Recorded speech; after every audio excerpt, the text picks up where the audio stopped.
Surrogacy ముసుగులో శిశు విక్రయాలకు పాల్పడిన యూనివర్సల్ సృష్టి నిర్వాహకురాలు డాక్టర్ నమ్రతను ఇవాళ రెండో రోజు విచారించనున్నారు. మొదటి రోజు విచారణలో డాక్టర్ నమ్రత నోరు మెదపలేదు. చైల్డ్ ట్రాఫికింగ్ పై ఆమె సమాధానం ఇవ్వలేదని తెలుస్తోంది. ఇక మరోవైపు మరో ఇద్దరు నిందితులను గోపాలపురం పోలీసులు కస్టడీలోకి తీసుకోనున్నారు. విజయవాడ సృష్టి ఫెర్టిలిటీ కేంద్రం మేనేజర్ కళ్యాణి, ధనశ్రీ సంతోషిని చెంచల్గూడ జైలు నుంచి కస్టడీలోకి తీసుకుంటారు. ఇద్దరిని 5 రోజుల కస్టడీకి సికింద్రాబాద్ సివిల్ కోర్టు అనుమతించింది. సరోగసి ముసుగులో శిశువుల విక్రయాలపై ఇద్దరి పాత్రపై పోలీసులు విచారణ చేయనున్నారు. శిశువుల కొనుగోలుపై కళ్యాణిని గోపాలపురం పోలీసులు ప్రశ్నించనున్నారు.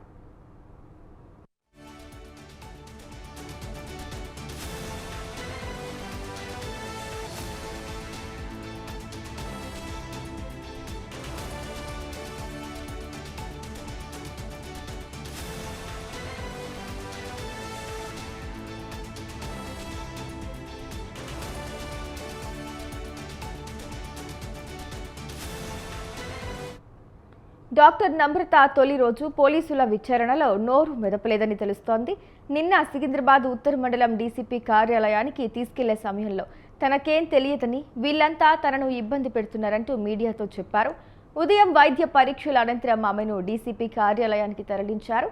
సుమారు 3 నుంచి 4 గంటల పాటు డీసీపీ పర్యవేక్షణలో నమ్రత నుంచి వివరాలు రాబట్టే ప్రయత్నం చేశారు. కొద్దిసేపు సమాధానం చెప్పేందుకు ముందుకేసినట్టు సమాచారం. ఆ తర్వాత తనకేం తెలియదని, అంతా సక్రమంగానే ఉందంటూ పొడిపొడిగా జవాబులిచ్చినట్టు తెలిసింది.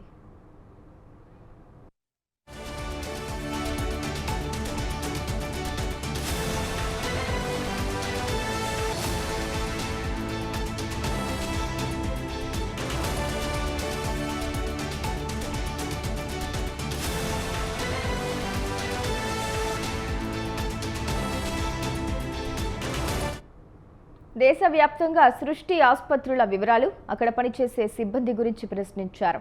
హైదరాబాద్లో చికిత్స కోసం వచ్చిన రోగులకు సంబంధించిన రికార్డులు మాయం చేయడంపై పోలీసుల ప్రశ్నకు ఆమె ఆచితూచి స్పందించినట్టు తెలిసింది.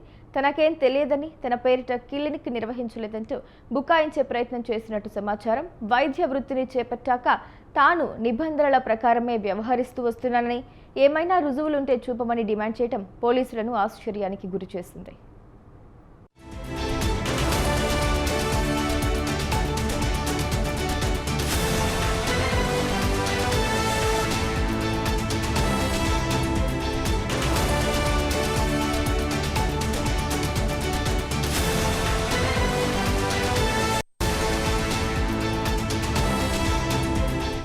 తొలి రోజు విచారణ అనంతరం ఆమెకు వైద్య పరీక్షలు నిర్వహించి మహిళా పోలీస్ స్టేషన్కు తరలించారు.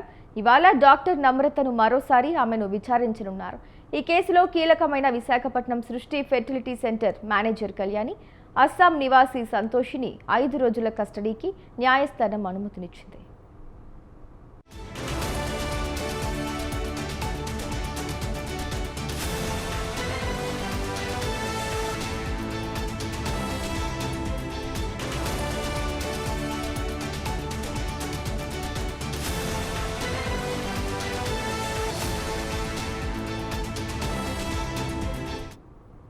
డాక్టర్ నమ్రతపై బాధితుల నుంచి నగర పోలీసులకు ఫిర్యాదులు అందుతున్నాయి. తాజాగా విజయవాడకు చెందిన ఒక మహిళ నుంచి 7 లక్షలు తీసుకుని ముఖం చాటేసినట్టు బాధితురాలు పోలీసులను ఆశ్రయించారు. అనారోగ్య సమస్యలతో ఆమె గర్భసంచి తొలగించారు. అమ్మ అనే పిలుపు కోసం ఆశపడిన బాధితురాలు తన కుటుంబ సభ్యురాలి సహాయంతో సరోగసికి సిద్ధమైంది. 3 నెలల క్రితం డాక్టర్ నమ్రతను కలిస్తే వైద్య పరీక్షలు, కన్సల్టేషన్ ఫీజుల పేరిట 7 లక్షల రూపాయలు గుంజినట్టు బాధితురాలు ఫిర్యాదులో పేర్కొన్నారని సమాచారం. నగరానికి చెందిన మరో మహిళ కూడా పోలీసులకు ఫోన్ చేసి 25 లక్షలు నష్టపోయానని చెప్పినట్టు తెలిసింది.